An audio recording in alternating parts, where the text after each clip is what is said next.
उनको लगता था कि हम मुंबई जीत नहीं पाएंगे। उनको पूरा विश्वास था मुंबई जीत नहीं पाएंगे, और मुंबई उसने जीती भी नहीं है। ये टेम्पररी फेज है। मुंबई इस तरह से आप जीत नहीं सकते। मैंने कहा ना कि हमारे पार्टी में जयचंद बनाकर आपने शिवसेना तोड़कर पहली बार मुंबई में आपका मेयर बिठाने का सपना आपने पूरा किया है। बाकी कुछ नहीं। अगर जयचंद नहीं होता तो बीजेपी कोई आसान नहीं होता। आपने जयचंद का जिक्र किया तो कहीं ना कहीं एकनाथ शिंदे का जो वर्चस्व है वो कहीं ना कहीं इस चुनाव में कम होते हुए नजर आ रहा है। नहीं, अभी ये चुनाव के बाद एकनाथ शिंदे का अधपतन शुरू होगा। अब एक सर्कल पूरा हो गया है, और वो सर्कल पूरा हो गया है महानगर पालिका चुनाव तक। लोकसभा, फिर विधानसभा, फिर नगर पंचायत, और फिर अब महानगर पालिका। अब बीजेपी को उनकी जरूरत नहीं है।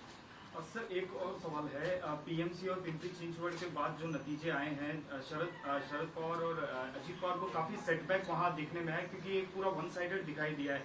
तो अभी जो मर्जर की जो अटकलें हैं, आज एक ही साथ मंच भी शेयर कर रहे हैं बारामती में। हो सकता है कि आज देखिए उनके पार्टी में वो लोग क्या निर्णय लेंगे उसके ऊपर मेरा मत व्यक्त कर। आकलन किस तरह से रहेगा इसको आने वाले दिनों में, किस तरह से महाविकास आघाड़ी या फिर जो अपोजिशन का एक जो धड़ा है वो? देखिए अजीत पवार ज्यादा दिन तक सत्ता में नहीं रह सकते, इतना मैं कहूंगा।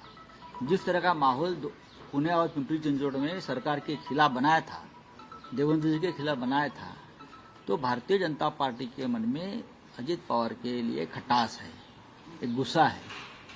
ज्यादा दिन तक अजीत पवार मुझे नहीं लगता है कि सत्ता में बैठेंगे।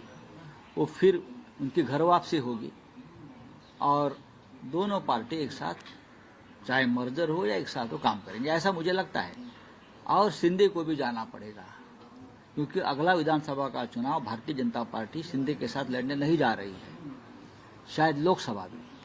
आपने अगले विधानसभा का जिक्र किया, आप लोग का किस तरह से कैलकुलेशन होगा यूबीडी शिवसेना और एमएनएस आने वाले? अभी देखो आज नतीजे आए हैं। एक दो दिन में राज साहब, उद्धव साहब, हम सब लोग बैठेंगे। ये फैमिली मैटर है, शायद आज भी हम उनसे मिल सकते हैं, उनसे बात करेंगे ना। हमारे बड़े नेता है, तो उनसे बात करेंगे।